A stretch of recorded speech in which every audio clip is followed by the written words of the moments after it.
not perfect, but I am perfectly me. My heart remembers. I wrote this song with Ndinga Gaba in Baltimore. He's an African producer, but he lives in Baltimore. And love just feels familiar.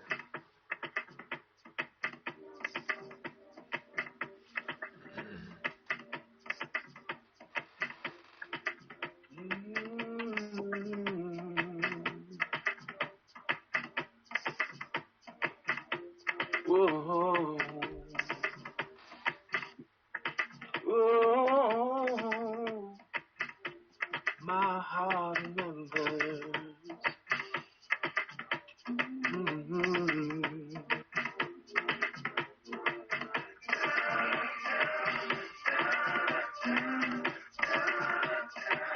Heart remembers.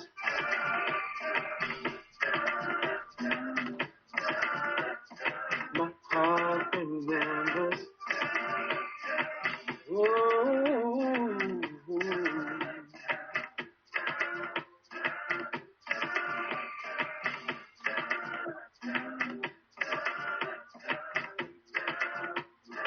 I have never seen this sunset, but my heart remembers. Deja vu when I look at you, and my heart remembers. It's like returning to a dream I've had. We were so happily in love. The leading lady in my fairy tale. Don't wake me up from this because I love the way I'm feeling with you. When we touch, it takes me back to places I have never been to. Every kiss is so familiar. How my body longs to feel you. Promise me that this is real, 'cause we were lovers in a past life. This my heart remembers. I'm drawn to you. This love is new, yet my heart remembers. It's like returning to a dream I've had. We were so happily in love. The leading lady in my fairy tale. Don't wake me up from this because I love the way I'm feeling with you. When we touch, it takes me back to places I have never been to. Every kiss is so familiar. How my body lost to feel it. Promise me that this is real, 'cause whoa. Hey, what's up? This is Marc Avon Evans, and you're tuned in to Verse TV. That's hashtag VERSTEAV. Make sure you like, subscribe, and share often. I'll be with you guys all week. See you soon. Peace. I mean, I will clarify the fact that I currently hold the longest running weekly open mic, because there's some series that have gone longer. Like One Wednesdays was 16 years. Organic Soul was probably 12 or 13 years. We're at 12 years weekly, the longest current running every week for 12 years. Obviously, with the pandemic, we're on hiatus right now. But as an artist and having some success, I always love art, like not. And open mics get kind of clicky. Is either being hip hop or neo soul or bluegrass folk, country, classical. People kind of do these clicks things. So I intentionally want to have a series where I literally because your iPod's full of all kinds of music. Whatever your playlist is, however you listen to music, we have a very broad range of people who love music. Love a lot of music. So I intentionally did a series where I hosted with my guys, the big little band, Kevin Jackson on guitar and or bass, Chuck the Maddox on beatbox, and then Urban Madden that does both guitar and bass in lieu of or in addition to the band. And I do vocal and vocal bass. We actually do an acoustic thing that feels like a full band because of the big little band, because you forget it's just two mics and a guitar. But I intentionally, for 12 years, I've booked artists. I require artists that are local to get a feature. Come see the event, come support other artists, and I'll book artists that way. So I don't want you to come. Like, everybody comes to work on payday. Don't come for your feature now. I don't want one night stands. I don't want to see you one time and have you roll out. But I want you to come support other artists. Come through. It's an open door. We used to do it for years at Peace and a Cup of Joe, a black-owned coffee shop in Baltimore that closed last year. So we moved to next phase. We moved to another venue, which is hard. Even that, the fact that we were in the same little intimate small space coffee that felt very authentic. And people said, you should go to a bigger space. I'm like, yeah, but I'm not looking for numbers. I'm looking for integrity and and a safe space for artists to share. So making it wide open, all inclusive, no judgment. We have a good time. We cut up, and I would make fun of ourselves. We cut up all night. I get to be 14 and 49 at the same time. That's what she said, and all the corny stuff. And we have a really good time. White, black, bluegrass, country, spoken word. We've had indie film features. We've had tap dancers from South America come through and with fold a little tap table, and the band does a swing thing, and it's been a beautiful thing for 12 years to just share. We've had engagements. We've had tears shed. We've had it is totally community, and it's been a huge blessing. The best thing that I feel that I've been able to be a part of, and of any stage I've been on, is being able to share and open the space up and let healing happen through the arts. Nice. Wow. I know what that feeling feels like, and it's more so like sometimes you reach a certain level and you feel like before it gets to that level, you like as an artist, you're going up and up as you're like, dang, you don't feel like you're doing enough. You don't feel like you're seeing it. But then when you get to that point, you're like able to do it. It's just like a whole other thing. So again, like you're where I want to be. You're where I see myself. So the more I talk, I'm just like, this feels good to know like that everything I'm working for, it all has a purpose. You know what I'm saying? Just be intentional, man. Just always be intentional. That's the goal. And we heard that a lot last year in church. So you just are lining up with the word. Come on, prophet. Come on. I believe you said that you homeschool your children. Aaron's brother and his wife also homeschool their kids. That's a big responsibility. How do you make time for all of that? Well, that's actually a new thing. I mean, that's the default of the COVID-19. Like right now. I'm second marriage. And my kids are all older. I have a 6-year-old. My wife and I have a 6-year-old. So we moved to Oklahoma Park a year ago with my youngest. My other kids are in Baltimore. Two separate families. Which have 3 and 3. So, but they've all. I have 2 college graduates. One graduates this month. But yeah, I have adult children. I have a teenager, an 11-year-old, and I have a 6-year-old, my youngest.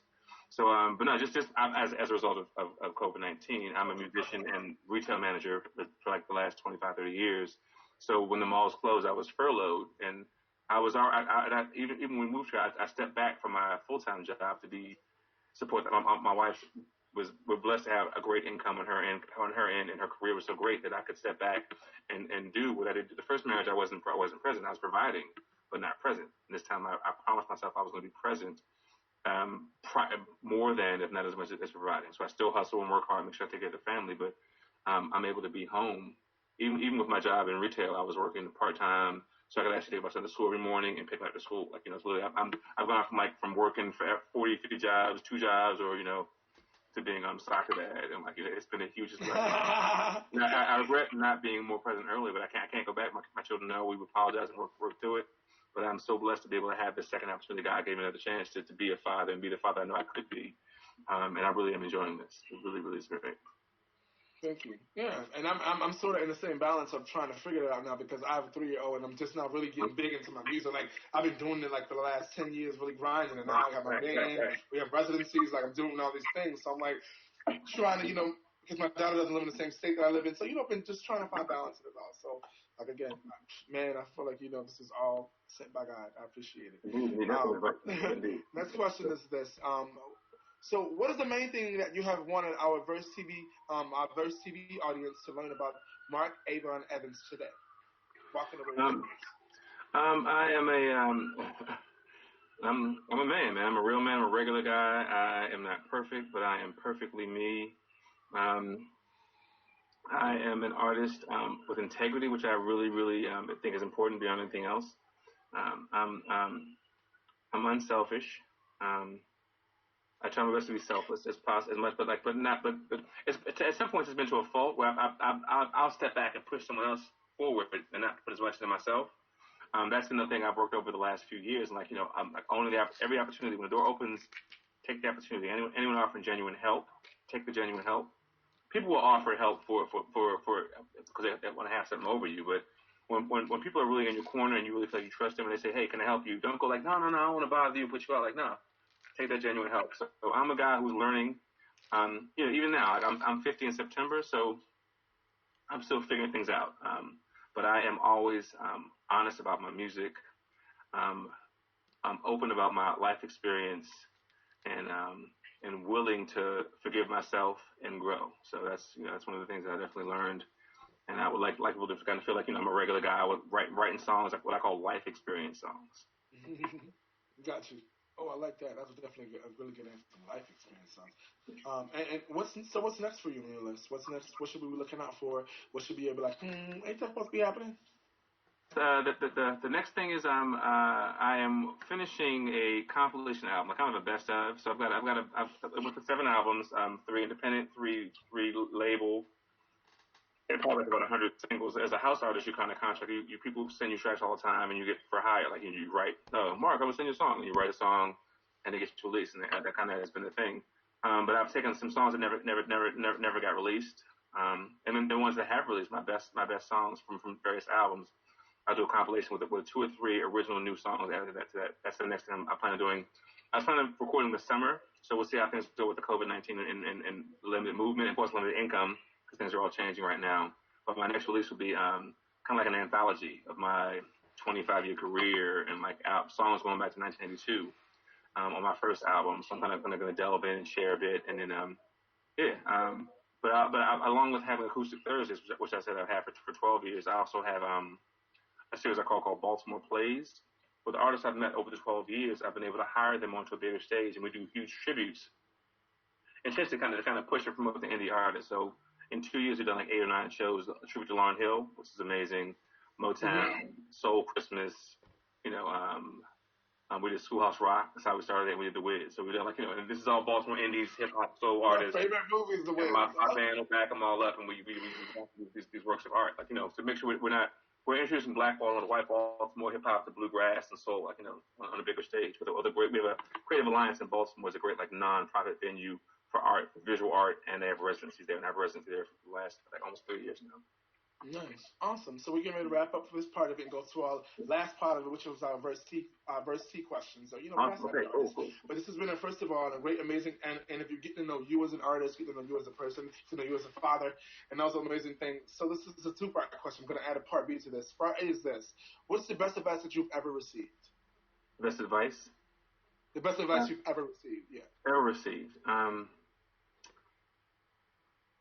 Really, I always think about the whole it's really take care of self first, not in a selfish way, but so to be anything to anyone else, sustain yourself, health, your mental, physical, spiritual health, financially, and then whatever your business plan is, make sure you're executing that, because you can't neglect yourself to take care of them, or sacrifice you can't give anything to anyone without taking care of your whole self. Like you were saying, love yourself first. You were saying earlier in the previous talk we had on. So that's been the biggest thing.